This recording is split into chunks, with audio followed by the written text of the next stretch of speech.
A great morning to you all. Thanks for joining us on Alive this morning. My name is Tante Azal. And as you know, we'll go straight to our daily paper review. And we are going to be starting this morning with The Nation.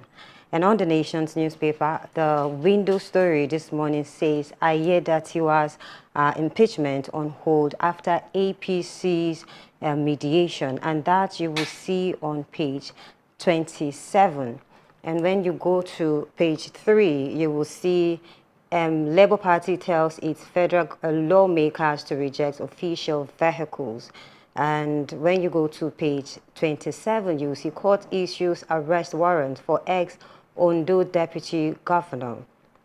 And on page 6, you will see Abeokuta Ota Road to become world-class, says Ogun government.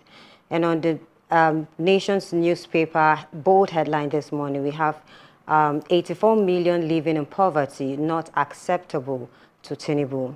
And that is all we have on the Nation's newspaper this morning. And I will go to This Day newspaper. And on the bold headline on This Day newspaper, we have federal government subsidy on electricity returns now 135 billion naira. And we still have on the window story, strategic partnership between Nigeria and China, key to Africa's development.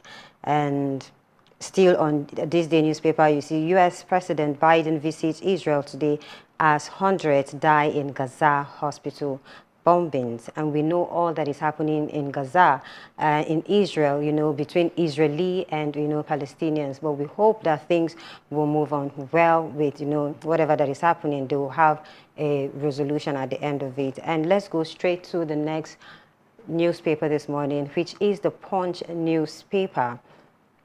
And on the window story here, we have Tinubu ministers face first assessment in January, and that you will see on page 26 on the Punch newspaper. And on page 7, you will see protesters storm National Assembly oppose EFCC chair's confirmation. And on page 8, you will see why I want 550 million damages for compulsory retirement, ex-DIG.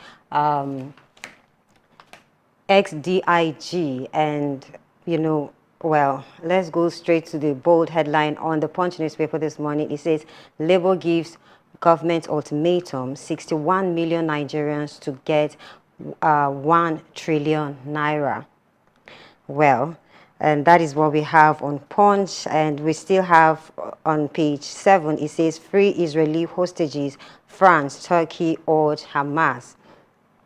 And on page 8, we have Ondo lawmakers meet Ganduje, suspends Aiyedatiwa impeachment.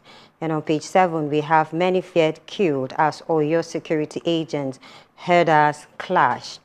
Well, I don't know when the herders clash is going to end, but there's something that has to be done. And the federal government should do that, as soon as possible. And we'll go straight to our next paper, and that is Tribune. And on the headline, we have 26 trillion naira 2024 budget proposal still reflects economy's heavy dependence on oil, experts say. And that you will see on page 7. And on page 10, you will see Tinubu flags of cash transfer program for 15 million households. And on the bold headline this morning, we have APC holds Ondo deputy governor's impeachment process, meet with lawmakers. And that you will see on page 5. And when you come down to page 8, still on Tribune, you will see storm in Senate as Ndume walks out over clash with Akpabio. And that you see on page 8. When you come to page 5, you'll see Tinubu names Aliyu Arabi as ICPC NARCON chairman. And when you come to page 3, you'll see troops apprehended 59 suspected criminals in Plateau, Bauchi, Kaduna. And on page 12, you'll see police bust illegal arms manufacturing company in Lagos, arrest 2. And that is all we have on Tribune this morning, and we'll go straight to the last newspaper we'll be taking this morning, which is the Guardian newspaper. And on the Guardian's bold headline this morning is INEC's credibility sinks as 94% contested posts await trial, and that you will see on page 6. Well, on page 3, you will see Tinubu begins 1.125 trillion conditional cash transfers to 15 million households, and that you'll see on page 3. And when you go to page 6, you'll see uproar in Senate as Akpabio and Ndume face-off gets messier. Well, on page 15, you see inflation may deter investors from rights issue as 6 firms raise 22 billion naira. And that you see on page 15. And that is all we have on the Guardian newspaper this morning. And we have seen what is on the headline. And what if you want to, you know, go into detail of what is happening, you can, you know, you can go get yourself the newspapers and read more to get more information on what is happening. But there are some of the stories that we'll still be discussing here, you know, on Alive this morning. So stay with us. We'll be going for a short break, and when we come back, we'll go straight to our trending stories.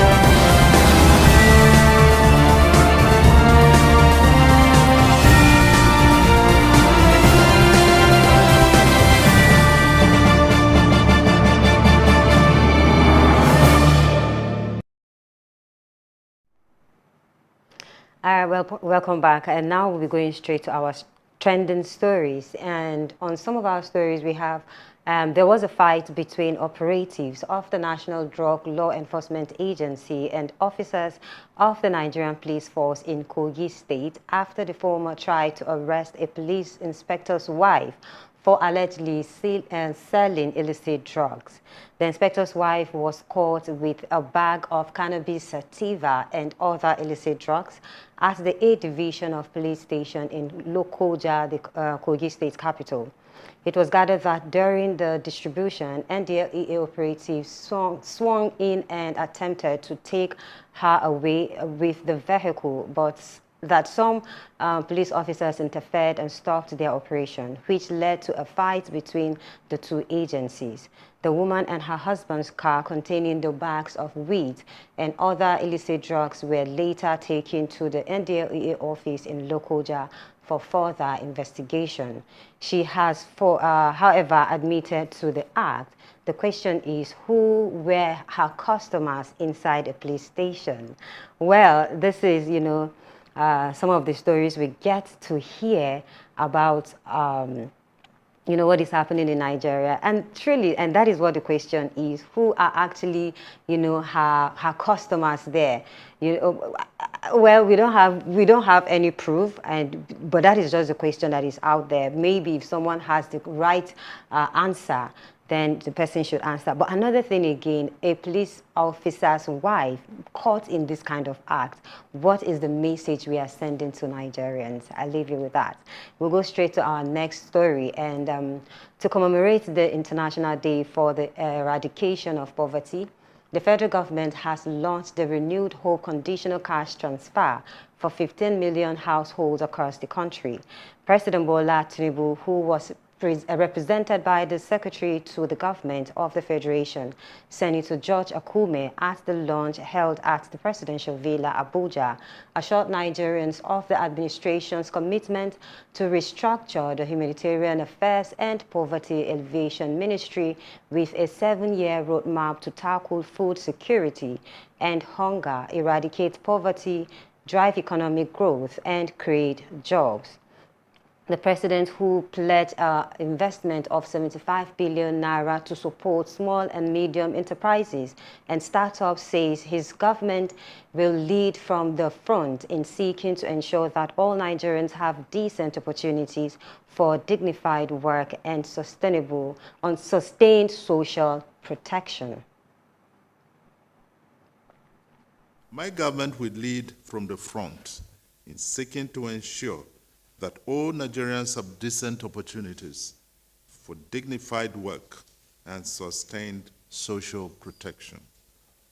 Today, my administration is launching the Renewed Hope Conditional Cash Transfer Program for vulnerable groups as an immediate intervention to cushion the effects of fuel subsidy removal and other economic shocks. However, the government is working to develop and deploy several more solutions and interventions to help Nigerians of all walks of life. These include A, investment of 100 billion to purchase 3,000 units of 20-seater compressed natural gas powered buses for cheaper transportation. B, investment of 200 billion naira to cultivate 500,000 hectares of farmland to improve food security. C, the release of 2,000 metric tons of grains from the strategic grain reserves to households across 36 states and the Federal Capital Territory. The Minister of Humanitarian Affairs and Poverty Alleviation, Betta Edu, reiterated the resolve of President Tinubu to pull Nigerians out of poverty while mitigating humanitarian crises across Nigeria. She says the conditional cash transfer of 75,000 naira will reach about 61 million Nigerians. In total, 15 million households will be receiving 75,000 naira over a space of 3 months. This equates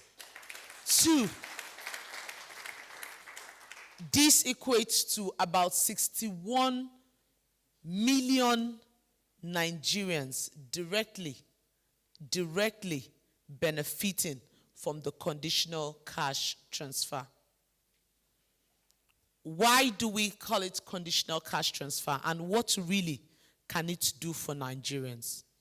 If we're sincere with ourselves and as a country, we all must put our hands together to make progress. We must recognize the fact that indeed there is need for that urgent intervention to Nigerians. Nigerians need to feel the renewed hope agenda. 75,000 naira, it's enough to start a small-scale business.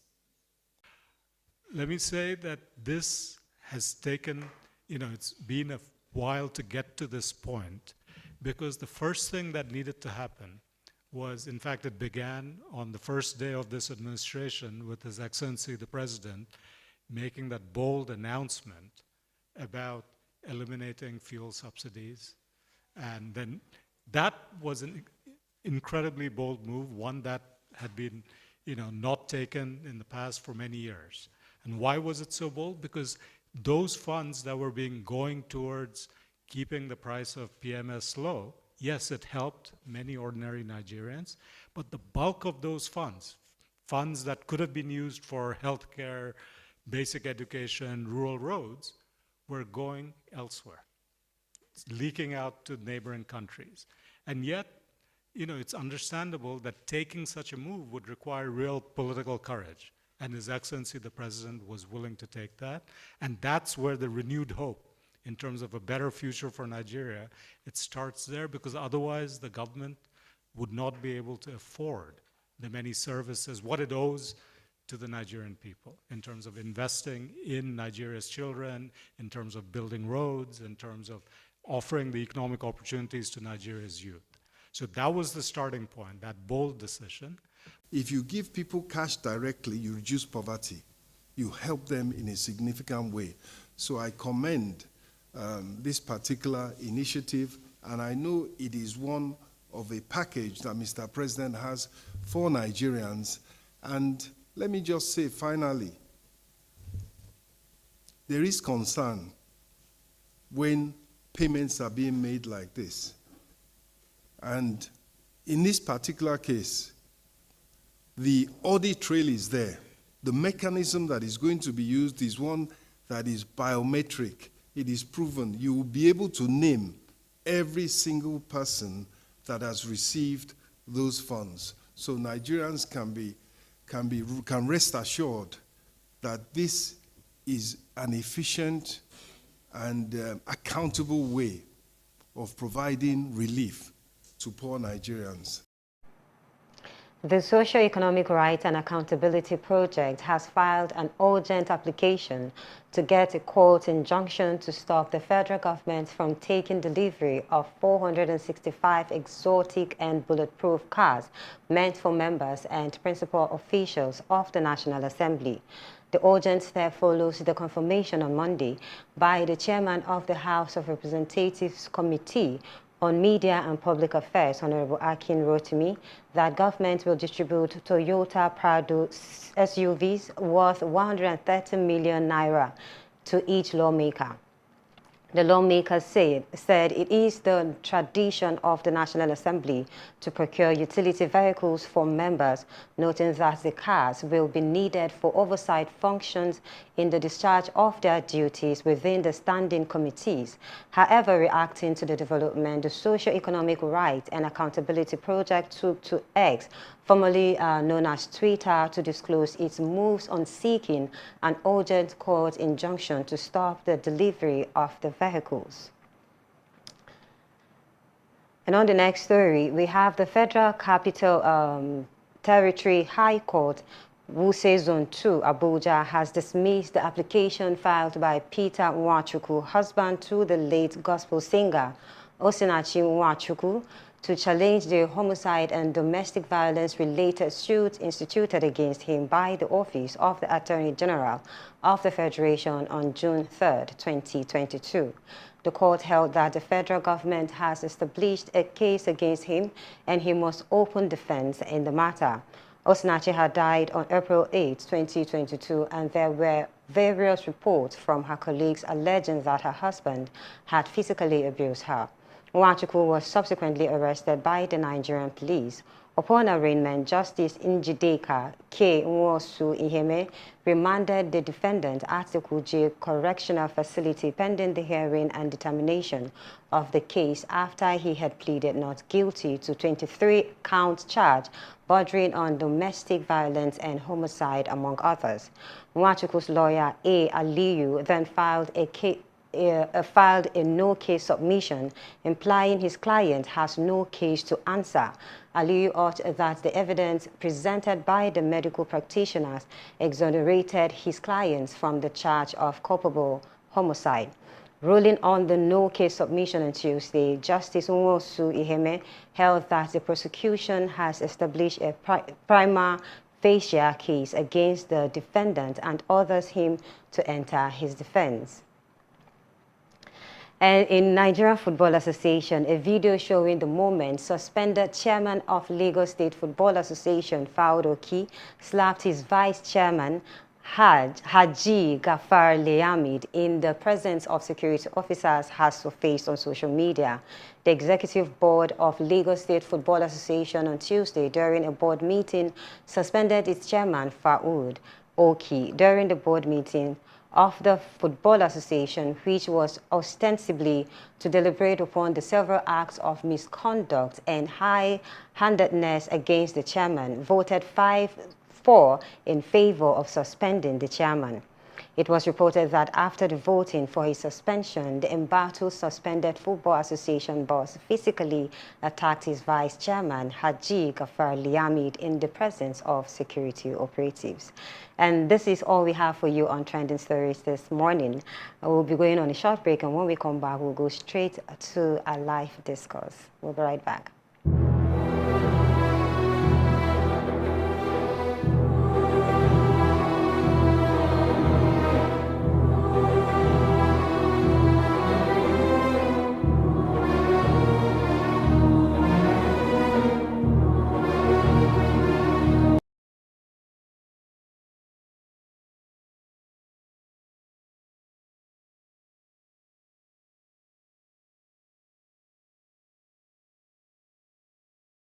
The land is green, it's green, oh, oh.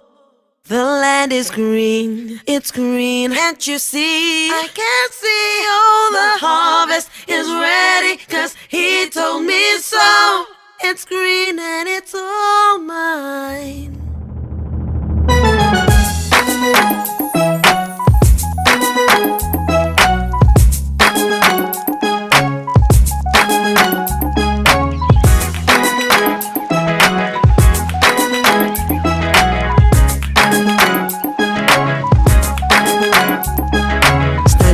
As the clouds go gray, the thunder roars and the earth sings. The season's just beginning. The sunlight it hides as the clouds make way for the pouring of my blessings. I will not be afraid. I see it now, I understand, I know. So I embrace it, dance in the rain. It's for my seed to grow, for every prayer and every seed I've sown. Lord of the harvest knows I'm reaping back 100-fold. The land is green, it's green, oh, oh. The land is green, it's green, can't you see? The harvest is ready, 'cause the Lord of the harvest told me so. It's green for me. It's green for me. Standing alone can be a heavy load, but my vows I won't be breaking. Though my heart is aching, I got a word and I won't let go. It's your will I'm seeking, so I keep on believing. I see it now, I understand, I know. So I embrace it, dance. Once again, it's time for me to grow. For every prayer and every tear I've sown, Lord of the harvest knows I'm reaping joy 100-fold. The land is green, it's green, oh, oh. The land is green, it's green, can't you see? The harvest is ready, 'cause the Lord of the harvest told me so. It's green for me. I thought it was over, thought you were done with me, but we're just beginning. Whoa, my life is a journey. I will walk with you, I will go where you want me to. Yes, I will go. Come on.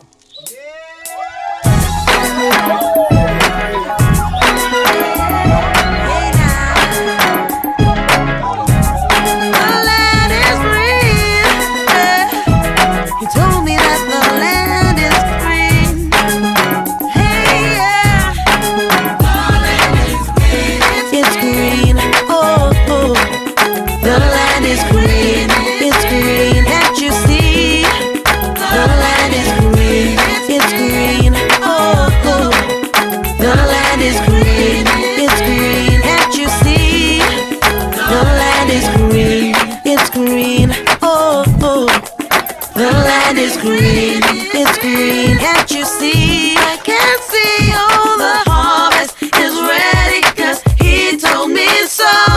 It's green and it's all mine.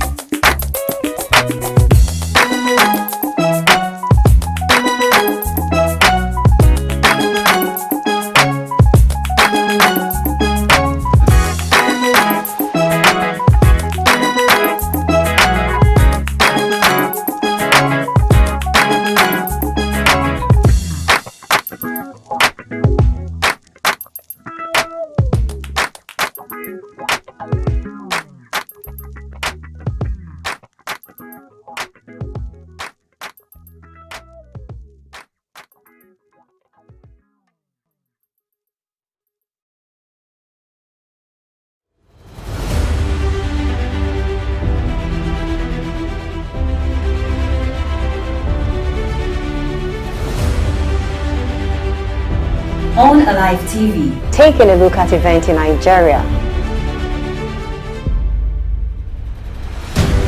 And now the news in detail. Look at the number of people he has built. He has the capacity. And today, a historical reoccurrence is taking place right here in Jos. You need to be involved in the voting process. Your vote counts. Government, in spite of its lean resources, is running a welfare program for the most vulnerable in our country. We've never had that before.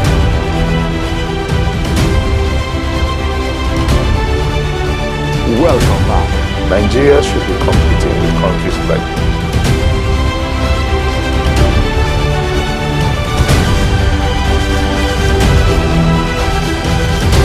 I am Tanti Azar.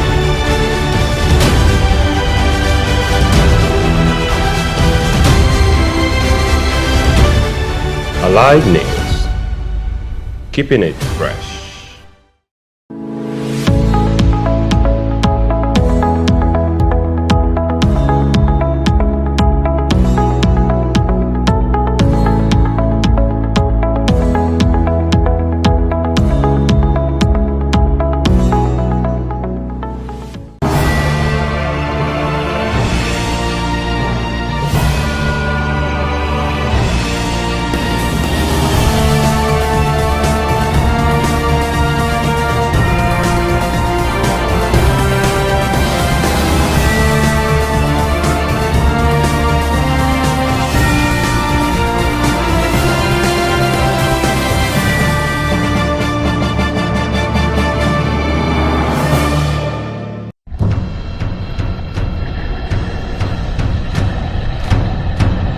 Hello and welcome to Live News.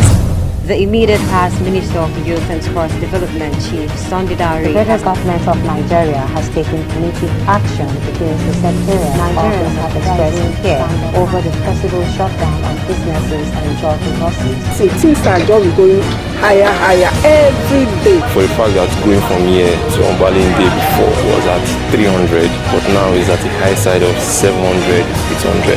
The subsidy costs us trillions of naira yearly. Such as a vast sum of money will have been better spent on public transportation, health care, school, housing, and even national security.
The West African sub-region has witnessed an upsurge in the activities of violent extremist groups in recent years. Many extremist groups, such as Boko Haram in Nigeria, have taken undue advantage of the numerous security challenges in the region to launch persistent attacks. Violent activities and terrorist attacks in West Africa have claimed the lives of security personnel and many civilians. The Economic Community of West African States, the sub-regional body, has formulated different strategies with the support of the international community to nip these menaces in the bud. While these strategies, without a doubt, have helped reduce the effects of the violent attacks, the trends of violent extremism and terrorist insurgency are still rising in some Western African countries. And well, this is what we are going to be talking about this morning. And I have, joining us in the studio this morning, a public affairs analyst, and of course, someone who has featured on this program before, and he is Deji Aleshinloye. I hope I got the name right this time around. Hello, Mr. Deji, you're welcome. How are you? How are you doing? Thank you very much for having me. Yes, thank you very much for, allowing us to have you this morning. Talking about, the insult. I can't see you. Oh, okay. All right. Oh, don't worry. That will be sorted out soon. All right. Okay. Talking about insurgency in, West African countries, what would you say are some of the push factors of this persistent violent extremism? Thank you very much. I'm really happy for the topic you choose today because this topic has been with us now. At my generation, we grew into adulthood to see this issue of extremism ravaging the West African region. And if you take it in isolation, each country in West Africa, almost all of them, now have a problem. Now there is this fear that the... Hello, Mr. Deji. Well, I think we'll have to... That it will continue. Okay. And we never had an ending. And it's disturbing because we should not be where we are. And if you look at other continents of the world, take for instance Europe, take for instance South America, or other advanced world that we know, how do they manage to avoid this escalation? And it has to do with a whole lot of reasons put together. In Europe, it's predominantly Christian, and the borders are clearly separated. But if you come to West Africa, we inherited a colonial legacy which left West African countries with very weak institutions, very weak leadership, porous borders. And the borders were not separated along cultural and ethnic lines. And when you have a mix-up of that, there's a tendency for aggression. There's a tendency for struggle. So the first thing you would look at in extremism is that where is government? Government in West Africa is weak. Across Nigeria, to Niger, to Mali, to Guinea, to Cote d'Ivoire, to Togo, everywhere, even in Ghana. Governance is weak. Institutions to protect and promote security and let everyone live by the values of the faith you profess is very weak. And that is why it has allowed extremism to further. But if you take the topic, if you separate them, you will see the word extremism. What does it really stand for? Extremism is when you begin to advocate for an extreme, radical, or an uncompromising views of ideology that separates you or take you away from the mainstream moderate beliefs that moderates itself in political, religious, or ideologies. But for this topic, I think we are going to limit ourselves because the idea is about religious extremism here, and then you can pull a little bit of ideology extremism here. How does West Africa come about religious extremism? And what is religious extremism in itself? Religious extremism, when you take it away from political extremism, it's simply saying that a religious extremist is interpreting his or her religious beliefs in an extreme and often fundamentalist manner that takes a strict adherence to its own views, and it does not compromise. It is very uncompromising. It does not moderate. It is non-moderate.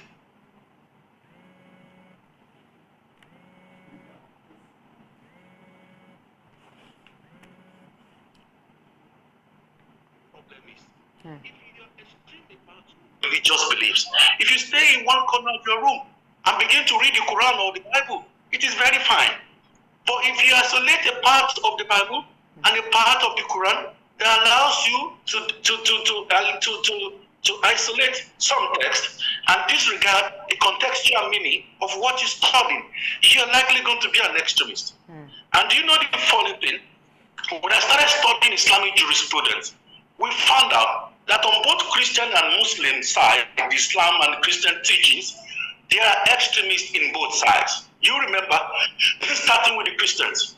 In the Heaven Gate in 1997, 39 people killed themselves in a room, and they were Christians. And what they do, their leader said they have this power to transform into an extraterrestrial immortality. And so you can leave this world and go to heaven by killing yourself there and transforming and go to heaven and meet God. Straight, it's a lie. The leaders, 2 of them, killed themselves in a room with 39 others. That is Christian religious extremism. And situations like this have been found in Africa and very close to us. It means that we are not safe. I think what is the saving grace for the Christendom is that the Christendom has a huge cluster. And then the cluster has a very big leadership where ideas are transformed down. Look at the leaders of the church in Africa. You find out that there's this control that comes and it's big. But if you look at the other side, you find out we can have a small group of people who preaches Islam and who translate Islamic text in another way, suit themselves, uncompromising, radical, and then they have a huge followership, and then they have a jihad. The jihad that the Prophet promised is not the jihad of oppressing people, of aggression, of killing people because of Islam. The Prophet was never radicalized. Anyone who studies Islamic jurisprudence will know that Prophet Muhammad, the messenger of God, may peace be upon his name, was never radicalized. In fact, there were places where in the Hadith, those who studied his life personally and closely wrote the Hadith, first by orally and later put into writing. They said the Prophet was never radicalized. The Prophet has never been radicalized, and he has always produced beauty. He has always produced tolerance. He has always talked about peace. He only talked about jihad. The greater jihad he talked about was the one that he said, in yourself, you will fight to become better. You will try to become a better person. And when you defend Islam, you will defend Islam with all sense of responsibility. It is not about aggression. So when you come to West Africa, what do we inherit? We inherit a huge problem of people who translate Islam, who translate Christianity into their own beliefs. And today, I will tell you that some of the factors that are responsible for it include, number one, socioeconomic problem. How do extremist people get their members? We have a lot of inequality in West Africa, social inequality. A lot of problems that have to do with who are we, identity. In Nigeria, for instance, look at the case of Boko Haram. When the leader of Boko Haram, the first leader who was killed, Yusuf, started, he was having his ideology, radical, and he wanted to have his own people. Maybe because they needed to have their own small place and do their own teachings. And Yusuf was recruiting who? Those who are poor of the poorest, those who have very little economic power, those who have very little, nothing to do, and they are having their own small community, and they have their identity, and they are building up. But his successor, the one that was very, very radical, and the one that was very violent, he went into the Hadith and saw places where the Prophet was talking about defending Islam, and in some way he chose to defend Islam in a different way. I will read to you a place where the Prophet was talking about how do you do jihad. He said jihad is a struggle, an exertion. I said when you are doing this, you must follow and realize God's will. That is jihad. You must lead a virtuous life. You must extend Islam through preaching, through education, through your writing, through role modeling, to defend Islam and to defend the community of Islam from aggression. And that's what the Prophet was talking. And in all of the life of the Prophet, They said this prophet was a good messenger of God. Now, when he didn't see fault in people, and whenever he see you being aggressive, he turned away and leave you because he produced beauty, he teaches tolerance. But he defended Islam, and most of the time there was no aggression. So when we begin to have the teachings where you take a small part of the hadith or small part of the Quran, especially where the prophet was talking about those non-believers, because the prophet did the hijrah from Mecca to Medina because he was being pursued by non-believers. There was a particular place where there was mentioning of whenever you see them, kill them, ambush them, confine them, and seize them. These are the areas the jihadist leaders will take, and then they will teach that strongly to their followers, and that is what they will take in their head.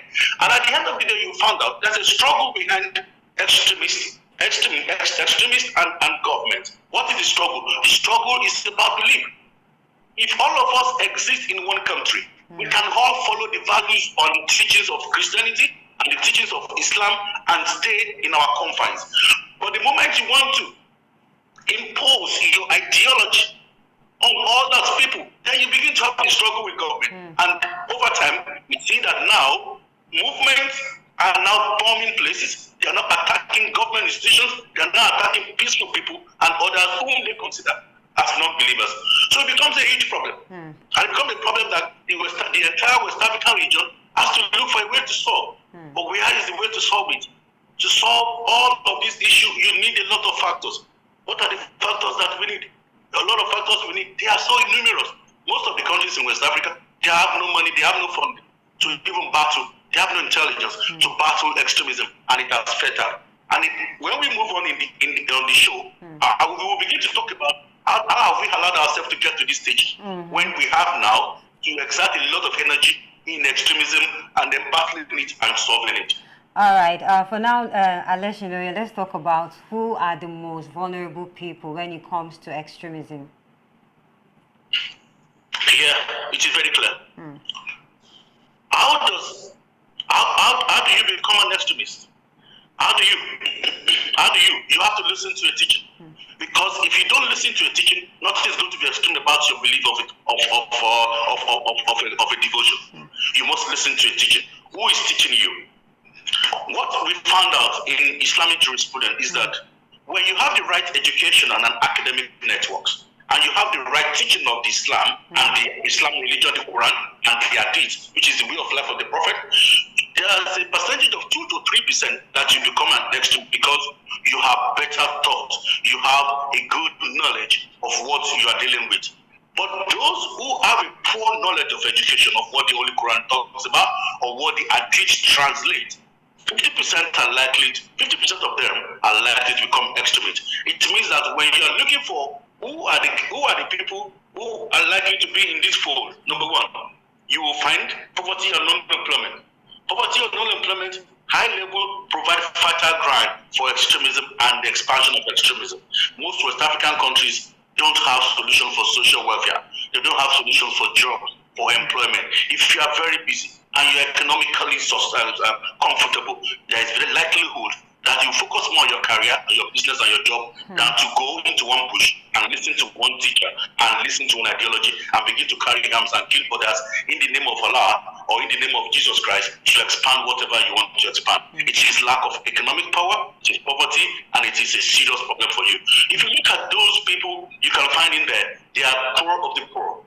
Those people who really don't have an identity, who don't have a belonging, the sense of having their own belonging, the sense of having identity is so strong in people that they don't mind. If you look at the followers of Boko Haram or those, the Al-Shabaab in Africa, of even the Afghan Mujahideen, of Al-Qaeda, the one led by Osama bin Laden, go and check how many people were qualified medical doctors, how many people had a background of rich, a background of comfort life. You find out that recruitment is focused basically on the vulnerable, those people in their numbers who needed identity. And then you only needed to teach strongly to them the effort of the Prophet, which is really wrong, that by you teaching them, and then you're going to have a lot of people. So you see that when you trace the history of where how did we get here, you found out that from the colonial legacy, we have always had a problem with West African region. We were never very rich. We never had a government that can provide all of these things that the people need to understand values, of religion, devotion from lifestyle. People can devote to Islam and to Christianity, and people can have a lifestyle. The two can match together. There's no need for you to translate a moderate lifestyle of devotion into an extreme level, because even the leaders of the faith that we profess today, they never were extremists. Jesus Christ was not radicalized. The prophet was not radicalized. They taught peace, they taught love, they taught tolerance. But there were times that the people who were close to, especially the prophet had to defend Islam in some way. And that does not in anything translate to a jihad of aggression, a jihad of killing people, a jihad of bombing people in the church. That's not the way of the prophet. So nobody can. So if you look at the whole thing that we have in our hands now, it's like an institution is as a merge within an institution. At a point in Nigeria, 21 local governments were having the flags of Boko Haram. We are nearly overrun everywhere. Nobody was going anywhere. If you go to Mali, if you go to Niger, it's still existing today that one of the major problems the government of West Africa is battling with is religious extremism. And if you look at the pain, how did we get here? You will find out porous borders. You will see ethnic and religious divisions. You will see weak governance and institutions. Many countries in West Africa struggle with weak governance. These factors undermine effective law and intelligence gathering. Nobody can see what is happening. And then when you allow it to feather, it becomes huge on you. You see a lot of things about poverty and unemployment, a lot of things about inequality. That is why in Europe or wherever, the rest of the world where it is manageable, you find out that many people have a life to live. And then extremism is not going to control the life that they have to live. All right, let's talk about, with everything, we have to look for a solution on how to prevent some of these things. What would you say can be done to prevent extremism? I know that some extremist leaders don't even know they are extremists, actually. They just feel like they are not being treated right, and they just want to speak out for their right. And so many times we have seen how it has come to be in a violent way. But how can you actually tell this person who is feeling hurt and feeling like he is not being treated well? Because some of these groups, if you get to hear their stories, their leaders are teaching their followers on, this is the truth, and you should follow the truth. Let's talk about brainwashing now, because so many of these extremist leaders are, brainwashing people to follow them and to see the truth in what they are doing, even though it is wrong. We see them killing people, we see them harming people, but they still say that they are just trying to fight for their right. What would you have to say about that? Yeah, the right to have a faith, the right to expand the religion, the right to expand, all of those rights are not in the Constitution. The Nigerian Constitution is secular. Likewise, many constitutions that we know about. No one has the right to impose your faith on the others. You're supposed to have religion is a personal thing. You're supposed to be moderated along the lines of the right and the laws of the land. Religion does not exist in isolation. When Jesus Christ was alive, he adopted and adhered to the rules of the Roman Empire. The rules of the Roman Empire, where he once told people that give to Caesar what belongs to Caesar. He paid taxes, he paid gate fees. When the prophet was alive, the prophet led his people away from Mecca when the government of non-believers who chased them had to chase them to Medina. But when he needed to defend Islam, he had to. So when we talk about right, it's actually people who are extremist Muslims, and this is not about extremist religion. They are the ones who try to define what are the things we should do. And they should find out that over time, achievement of extremist Muslim has been very small. You cannot control people's thought. You cannot force Islam or Christianity on anyone. The best thing you can do is to entice and to teach, like the prophet said, through the values of teaching, of education, of modeling, your way of life. And the hadith was very clear about the life that the prophet lived. He said the prophet lived a very beautiful, pious life. And this man was talking about you, telling people to come to Islam by teaching them the ways of God, Allah. And how do you teach them? Teach them by being role model. How do you become role model? Become role models by the beautiful things that you do. Promote beauty, promote tolerance, and then let people see that this faith is a faith of peace. So when we talk about extremist people, it is because they are uncompromised. There are very superior arguments that extremists listen to, but they will not take because they are not going to be moderated. They have taken a part of the hadith, a part of the Quran, a part of the Bible, And they said, this is what we think, and this is what we're going to do with it. So what do? At that time, when it becomes criminal, the government must not be weak.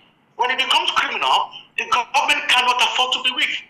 And that's why if you look at countries like the United States, the way they go about the 9/11 attack on the World Trade Center, going to Afghanistan, where Osama bin Laden was leading the Al-Qaeda network, you found out to a large extent, America has never had that kind of attack before. Osama was hunted from Afghanistan to Pakistan, and several years later he was killed. You cannot wake up one day and try to change what does not belong to you. So here we are, and we're talking about West Africa. West Africa needs to evolve.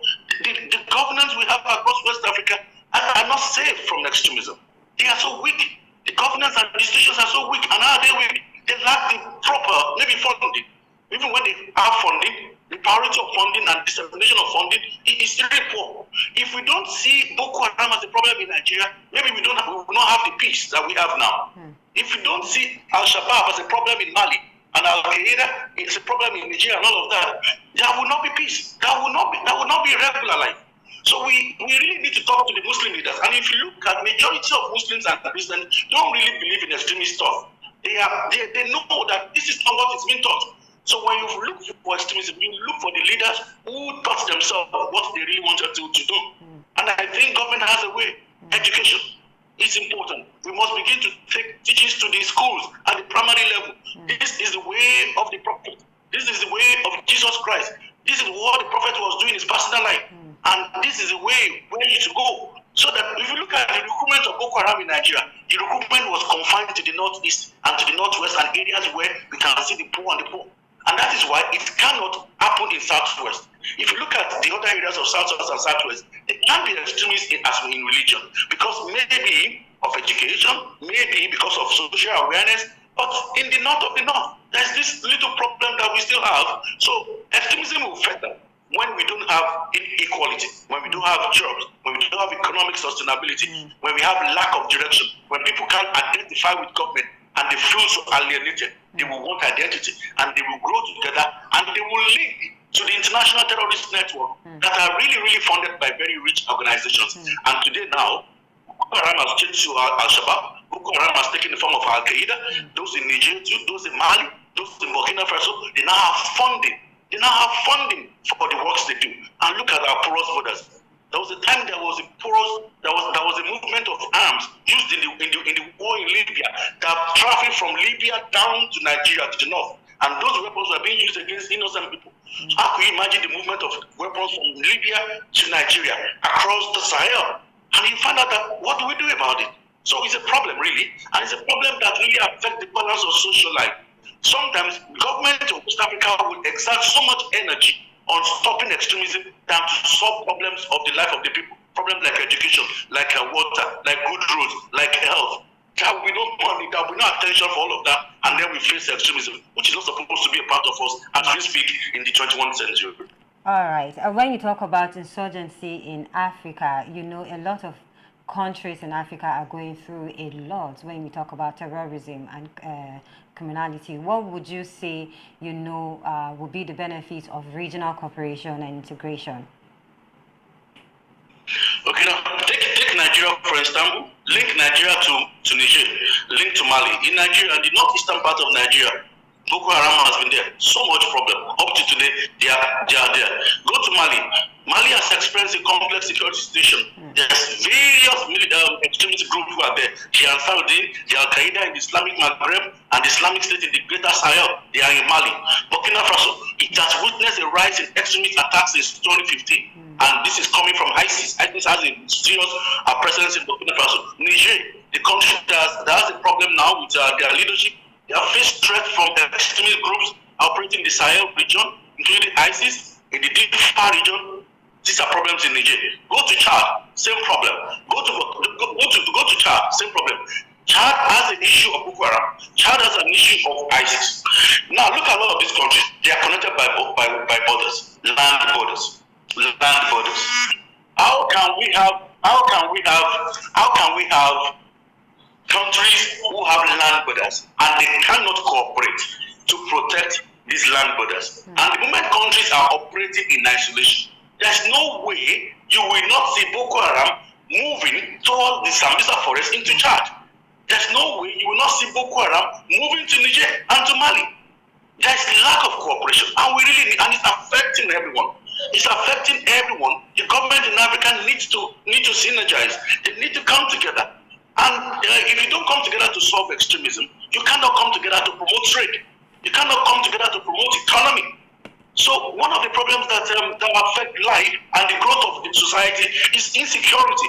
The moment all of these borders and land borders are not protected and there's no interconnectivity, there's no relationship, there's no cooperation, which is not existing as I speak to you, because those who are existing are not solving it. Nigeria is solving Boko Haram problem by Nigerian way. And then when we chased Boko Haram up to Sambisa, they fled into Chad. Until the president of Chad got involved, we never really had a solution to Chad in the Sambisa area.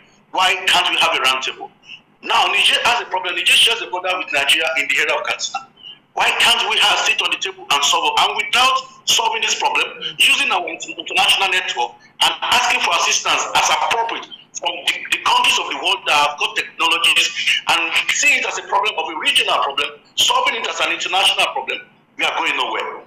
So I think it is high time now that the leadership now that we have in West Africa, they redesign their contacts, they redesign their approach and their sense of solving insecurity that arises from extremism. Of course, there's this belief that most of the insurgency happening is actually politically motivated. We talk about, this extremist group. We have seen how they've gone to bomb places, destroy places, and at the end, the government, is saying there's a time people are feeling like the government, these people cannot be more powerful than the government.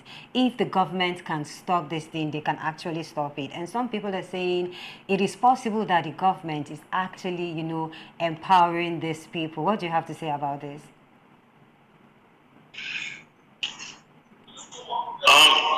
I will stick to the fact that religious extremism has a religious ideology. Before you begin to have a problem with government, you already been radicalized. You already have an identity. Boko Haram started with one man who has a radical ideology, and then moving to the other guy, and then across borders like that.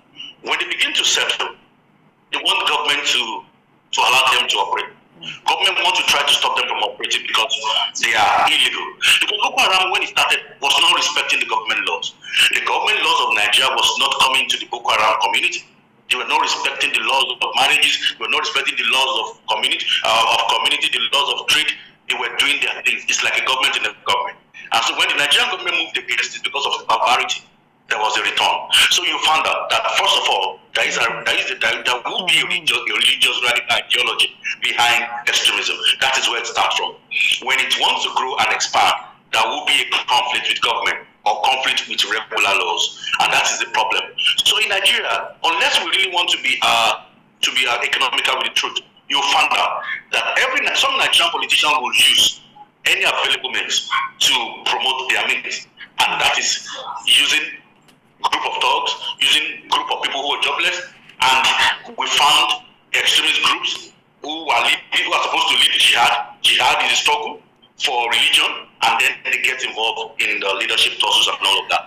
In Nigeria, you can't run away from the fact that we have our political leaders who are sponsoring Boko Haram, who are the same what Boko Haram does. Because the question is, how did they get money? The question is, what are their reasons? Who are their contacts? Who are their funders? So politicians will need you, but at the end of the day, the radical ideology master know what he wants. He really wants to live a life that's, number one, does not have a government control, a life where he can really say something else against the government. So basically, no one can say that government of West Africa or leadership or politicians, it's a general thing that they want to promote extremism. No, it is not an idea of leading a society. No. Radical extremism is an idea of religion. It has its been in religion. But when it wants to expand, there will be a conflict with government. There will be a conflict with the laws and regulations. And this is where politicians now choose either to stay on the path of truth or to stay on the path of destruction. Those who choose the path of truth are the ones who say you cannot radicalize a secular society. Those who want destruction are the politicians who will fund Boko Haram and fund Al Qaeda, all because they needed to get a political answer. And what is the political answer? To power. How do you get power? To harass, to mutilate, to cause troubles. Many people will say that the government of Jonathan was largely having so much problem because it could not control extremism and the jihadists of Boko Haram, and it is true. The question is, who was sponsoring the jihad? Who was sponsoring? But if you look at the link between all of that, you see that one exists for one thing, but the two have to work together for the other. But it's not easy and safe to say that political leaders easily want to use radical ideology masters to promote their self-interest. But at the point, both of them will need each other, and then that's where we're still talking about society that is not really fully realizing its potential. That's a serious work for government to do. That's why you cannot find in advanced economy where government will not go against terrorism and terrorists immediately, because there's no way for them to exist in the life that we live now. The life that we lived before, there was no way they're going to live. So I think it's a serious work for government in West Africa to separate themselves from the duties of government and the relationship with jihadists and extremist groups. Of course, it is a serious, work ahead for the government, and also we as a people, we should also understand when we are being put to do things that we are not supposed to do. I'll let you know we will be going on a break, but you stay with us. Actually, when we come back, we'll continue with the discussion. All right, we'll be going on a short break now, viewers. We'll be right back.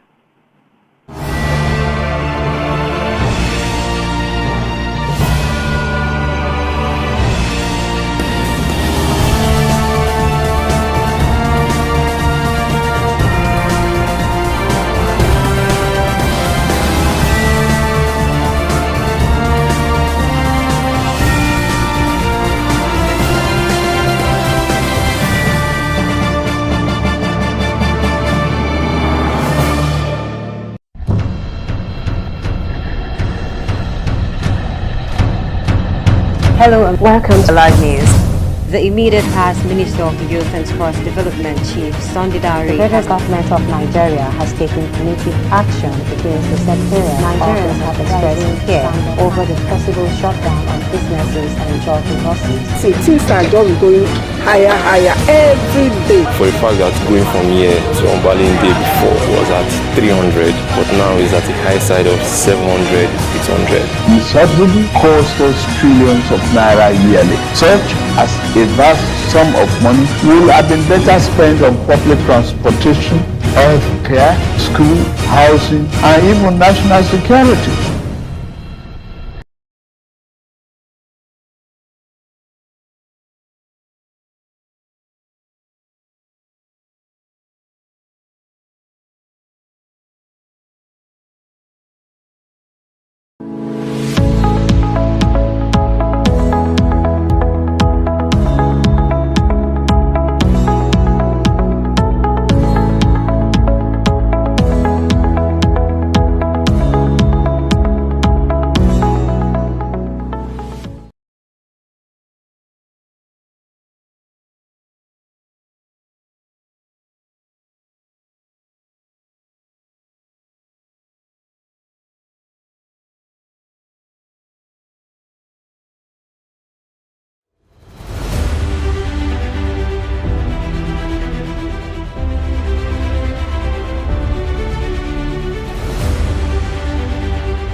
On Alive TV, taking a look at events in Nigeria.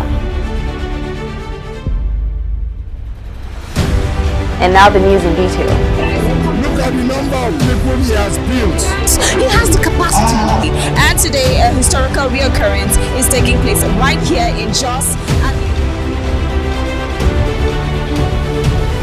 You need to be involved in the voting process. Your vote counts. Government, in spite of its lean resources, is running a welfare program for the most vulnerable in our country. We've never had that before.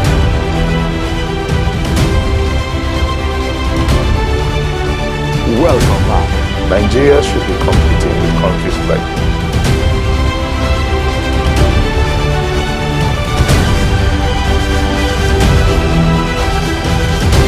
I am Tanti Azar.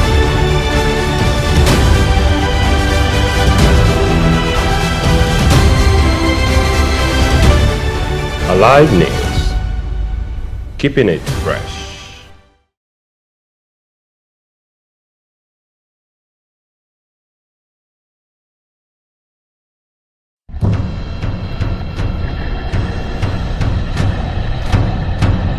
Hello and welcome to Live News. The immediate past Minister of Youth and Sports Development Chief Sunday Dare, the federal government of Nigeria has taken punitive action against the secretariat. Nigerians have expressed fear over the possible shutdown of businesses and job losses. See, things are just going higher every day. For the fact that going from here to Ombalinde before was at 300, but now is at the high side of 700, 800. The subsidy costs us trillions of naira yearly. Such as a vast sum of money will have been better spent on public transportation, health care, school, housing, and even national security.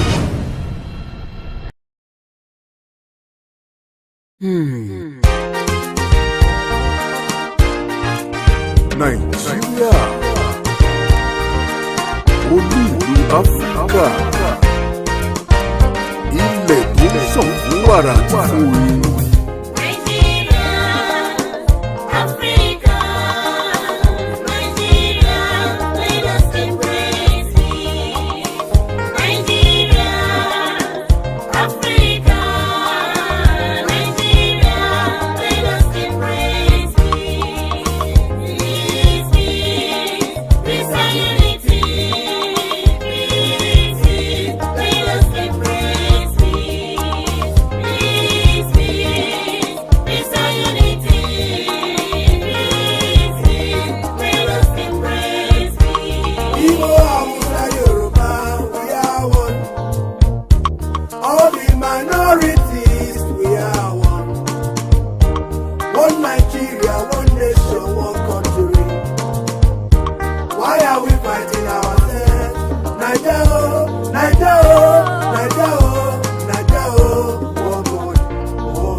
Back in the years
pawọ́pọ̀ ká ṣera wa lọ́kàn nítorí àjòjì ọwọ́ kò gbẹ́rù lórí àgbájọ ọwọ́ báyìí la fi ń sọ̀yà.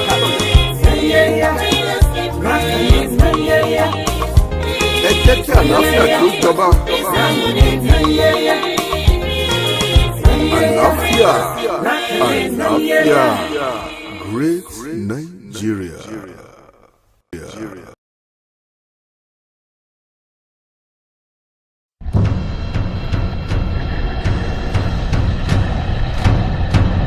Hello and welcome to Live News. The immediate past Minister of Youth and Sports Development Chief Sunday Dare, the federal government of Nigeria has taken punitive action against the sectarian. Nigerians have expressed fear over the possible shutdown of businesses and job losses. See, things are just going higher every day. For a fact that going from here to Ombalinde before was at 300, but now is at the high side of 700, 800. The subsidy costs us trillions of naira yearly. Such as a vast sum of money will have been better spent on public transportation, health care, school, housing, and even national security.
Welcome back. I think we'll have to have Aleshinore join us back in the, as the conversation continues.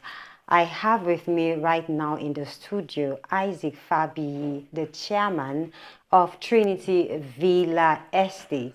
And I also have Femi Jegede. He is also a stakeholder. And we want to discuss something really, really important, but I just want you to meet them and, as we discuss, as the conversation goes. Thank you, Mr. Isaac, for joining us in the studio this morning. Thank you very much. You're also welcome, Mr. Jegede. Thanks for having me. All right. There's this disturbing video that we've seen, surface the social media of, trailers in residential areas. Of course, we know this is Lagos, and the government, Lagos State government especially, has a very strict warnings to trucks and then long vehicles, even just parking on the roadside or, moving in daytime. And seeing this disturbing video is actually, I was actually wondering what was really happening. So maybe, Mr. Isaac, you will let us understand what is happening, especially around your, the estate where you live. We saw some young students passing, and the trailers are just everywhere. In fact, it was more on the wall of some of the houses there. So maybe you should let us know what was happening. Okay, thank you very much. Thank you for this great opportunity given to us to come and relay this menace that we've been having in our community for quite some time to the entire state and the world. The particular warehouse that we have in our community, I've been there when there's a place they call Ashamu Farm within the community about 30 to 40 years ago. And but when the farm stopped functioning, the owner sold the warehouse to some businessmen. And the warehouse was locked up for some years. So, but all of a sudden, about 2 or 3 years ago, it's like the man rented the warehouse out, subdivided it into units and rented it out to different kind of people.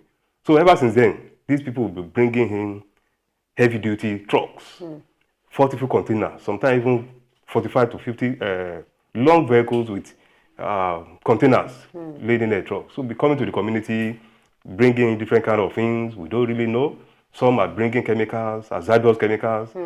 Some are bringing some rickety vehicles that when they are even moving on the road, everybody will be running away. To the extent that even our children are already threatened. They can't really move easily on the road. And they damage all our infrastructure. If you see our road now, most of the even residents cannot even pass freely. Sometimes people will be rushing their children to school in the morning. These containers will just block the road. Either some buses will move back and they will have to turn away to go and find alternative routes. We have a series of meetings with these people over time, and the situation actually persists. We actually felt something that, okay, government should come in. Because at a time, you see about 10 to 15 to 20 trucks on the streets at the same time, blocking everywhere, blocking residences, blocking businesses, even schools. There are schools where we have young children on the street. They will not be able to move. People are stuck in their houses just because of all these trucks. So we appeal to the state government to come in, to come and save us, because this is an entirely residential community. And people just come in, doing their businesses without even looking at the convenience of people in the community. So we have appealed to the government. The government has sent the Ministry of Environment to come and actually look at the operations of these people. What are they actually doing there? That will around them bringing 40-foot containers, almost 20, 30 containers to the street, to the community at the time. So we expect that government will take action, and we want the whole world to actually come to our aid to rescue us from the menace of these truck drivers and their sponsors. So for how long has this, to you, Mr. Jegede, for how long has this been going on? And before now, have you, or has the residents, complained to the government before now? And what did the government do that time? Or this is the first time, the complaint has gone to the government? Actually, this madness has been going for decades. And now, I think it's very unbearable. So we have to seek the government consent to intervene into this matter. Because these people, they're really constituting nuisance in the community. The community is not safe. Sometimes they defecate on the floor. They stay overnight. I never see warehouse operating till midnight. So different people come into the community. We don't have peace in that community. There's sometimes that the electric pole will collapse. We'll be in the blackout. And there's this guy that operates in this place. This guy, is parading himself as a police. But I later found out that this guy is not. I think he's an imposter. So, with all this kind of people coming to the community, we're not safe. We are appealing to the state government to come into our intervention and make, and rectify all this issue.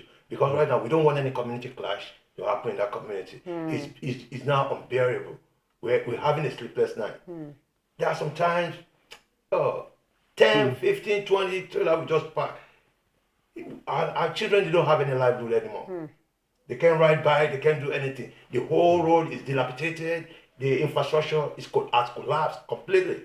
So anytime we call the owner of this warehouse, he will never yield to our call. So before now, the community have come together to talk to these people, but they did nothing about it. Yeah, we invited him for a meeting. We asked him to come for a stakeholders discussion, but he sent his representatives. As the representative came, they only said, okay, we'll get back to you.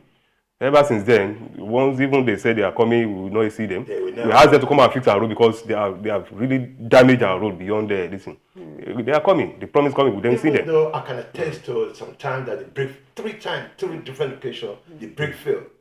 My own personal house, I have to put a barricade between my own so that the trailer will not be able to maneuver or to turn over there. I can just we can sleep overnight because of this trailer. Sometimes they nearly come into my own fence. So I have to put barricade there so that they won't have any access to turn. It make it uncomfortable for them to turn over there. If you come to that street, you know what we're talking about. The whole thing is messed up. We need government intervention. That's all we need. All right. As this talk has been going on for days now, are they still, doing their usual busy day, work, or they are trying to stay and see how the government is going to deal with the situation? Actually, they're still doing, but I think, was it not last week? Thursday. The Department of Environment, they came over there. And this guy that I said that is parading himself as a police, locked the place up and has gone. Right now he has gone. But there's still activities going on there. Because it's not only one of them. There are about two occupants. Two occupants. Yes, in the warehouse for now. The latest trailer they brought there is 40-footer. They brought Long Glory. We have video, we have everything. We have photograph, picture that as an evidence that we can use, against these people. They just need to move from this area, for Christ's sake. Even as this morning, we see about 3 of their long vehicles parked on the street. Okay, I am wondering if the environmental agency has been there already. Yeah, they were there last Thursday. What have they really done within the hours? Because I was thinking, this work has to stop by now. Yes, they actually invited them to come over to the secretariat, Lagos State Secretariat, to come and explain all this, to come and defend themselves against all the allegations we actually made against them. But the other one that is parading himself as a police officer actually threatened the officers that came for the state government. And because of that one, they now said, okay, well, fine. When you get to Alausa, you come and explain yourself. But I think what the people did was to send the lawyer of the owner of the warehouse to go and represent them at the Lagos State government office. Probably they are still looking at the way maybe they want to give them grace. Otherwise, since they invited them, they said they are going to give them 24 hours to stop their work until they are able to resolve the issue. But they are still operating. Probably the owner of the warehouse is trying to maneuver his way through the government officials. So that's why they are still in operation. All right. I just feel like, at this time, we really need to. It is seeing all these videos, all these trailers. You mean this is just in one, community that all these trailers are coming? I was thinking these videos are from different, communities with the same type of case. But it's just like, it's more like it's just in one community. It's just one community. It's just one small community. It cannot really accommodate 5 to 10, but they bring in almost about 30 to 40 different kind of vehicles. In the same time, in fact, most of the times when these people enter the community, the trailer will not be able, and the truck will not be able to maneuver. So sometimes there was one particular one that spent almost about 2 hours. Everybody will not, you become stranded because once they get there, there's no going forward, there's no going backward. They will be stuck in one place, and everybody will have to. It's either you go and park your car and use your leg to go out, or you wait until they finish their minutes. Wow. Well, how is it possible, like, from when this thing started, the community and, it's vigilante and whoever is supposed to secure this environment, how is it possible that this thing has been going on for this long? And it is now, the community is coming out to tell the government about this particular Yeah, we've actually felt, since that warehouse has been there for years, we felt, okay, we can give them guidelines on how to operate. So we had a meeting with them in February this year, and we set out the rules and regulations. Don't bring in more than 3 containers per day. And they actually promised they are going to comply. And don't bring 40 food. You should, at least you can bring in a smaller vehicle for your business. We are not actually stopping your business if you can comply with this thing. They actually agree. Just for a month, they reduced their operations. But after that, around April, May, they started bringing in different kind of vehicles, even vehicles that can break down anytime. Some of them have failed brakes several times. 40-foot container will ram into buildings and crush vehicles.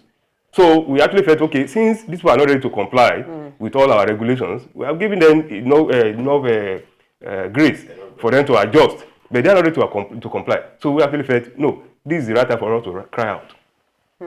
It's right time for us to talk. All right, Mr. Jegede, you talked about some of the hazardous substances that sometimes they bring to that environment. Has there been any casualty, you know, due to this thing that they're doing there? No, in fact, there's no casualty, and nobody knows if something is happening to somebody at the moment because I'm not a doctor. But one thing I noticed that this chemical is a toxic chemical that even is not good for the health. It's not good. It's not good for the health at all. Because like me in particular, I have what's it called? I don't, you know, I'm allergic to all those kind of chemicals. You know, so anytime I inhale it, I just have to go and lock my whole door. I have to lock the whole door. So let's assume some people that have been affected with all this chemical. Nobody knows. Some people don't even go to the hospital. They don't know what exactly is happening to them. And these people, what they're after is their money, making money. They're not thinking about the health of the people. We have a lot of young kids in the community, riding, playing ball. They just take the livelihood of our children away from them. It's very sad, I'm telling you. Because we're bringing this to the media so that all these things are not going to be swept under the carpet, you know, so that everything has to be exposed and the action has to be taken right away, please. I think you need a media tour so that people will get to understand this thing that is really happening, because it's not funny seeing the video, seeing how children are being endangered, you know, houses. How can a truck be already, you know, on the wall of a house? It is not proper. It is not proper. And thank God for what the Lagos state government is doing, talking about how they want to, you know, properly make things work out, talking about environmental sanitation. And it is good that you're bringing up this thing right now so that, you know, the government will have to put a stop to this thing that is happening, because it is really not funny that people are living in fear. Talking about insecurity, it is not just the insecurity that is happening nationwide. It is even insecurity because you're not sure of what is really coming to you. You mentioned it that some of you don't actually sleep in the night, thinking that, you know, a car can crush, you know, your home down. So it is not good at all. Even the people that come with the vehicles that sleep on the street overnight. 1 a.m. A truck broke the electric pole. The electric pole. That's madness. I'm still driving in the darkness. 1 a.m. We have to come out in the midnight. I have the photograph, I have the video. Yeah, you call it the video. 1 a.m. in the midnight, for Christ's sake. You know, they don't care about people's life at all. They don't care. Oh, I mean, something has to be done. Of course, something has to be done. So what is it do you want to tell the government, you know, particularly to do, you know, in this case? Let's start with you, Mr. Isaac. Well, in our letters, we made about 2 or 3 key prayers to the government to actually help us. But the basic thing that we actually ask the government to do is to try and see how they can stop the operation of these truck drivers and even their managers, because what they bring to the community we can't really ascertain, because sometimes they bring it in the night, they offload and load it to another truck, so we don't even know what they are loading. So our lives are in danger. If there is a way the government can use the physical planning authority and the Ministry of Environment to stop the operation of this warehouse occupants. All right. What about you, Mr. Jegede? What do you have for the government? Thank you very much. What I'm appealing to the government is that they should please, and look into this, because this is solely residential area, not this is solely residential area, not commercial. You know, we don't want any casualty. We don't want any problem to happen in that community before the government come to our aid. So what we want is that this warehouse should be relocated. That's what we want. This has been going on for long. Enough is enough. Enough is enough. Thank you. All right, thank you very much for coming. And I'm sure the government will hear and do something about it quickly, because this situation is actually pathetic. We cannot, you know, see things happening like this in a community and keep quiet. So thank God for people like you, you know, who are speaking out for the community. There are a lot of communities out there that are facing even worse situation than what you're going through, but they don't have anyone to talk, you know, for them. So it is good that you're out here, you know, appealing to the government to do something about it. And we are also appealing to the government to do something about this thing that is happening in Trinity Villa Estate. Okay, Trinity Villa Estate. Where is it located at? It's at Okafa. Okafa under Ejigbo LCDA. Okay. All right. You have heard the location, and I'm sure that the government will do something about it. And sorry to everyone who has felt, endangered there. And I just pray that, you have the peace and everything that you're looking for will come to pass, after everything has been sorted out. And this is all we have for you today on Our Life This Morning. We'll see you next time, same station. Bye-bye. Thank you very much. Thank you very much. Yeah.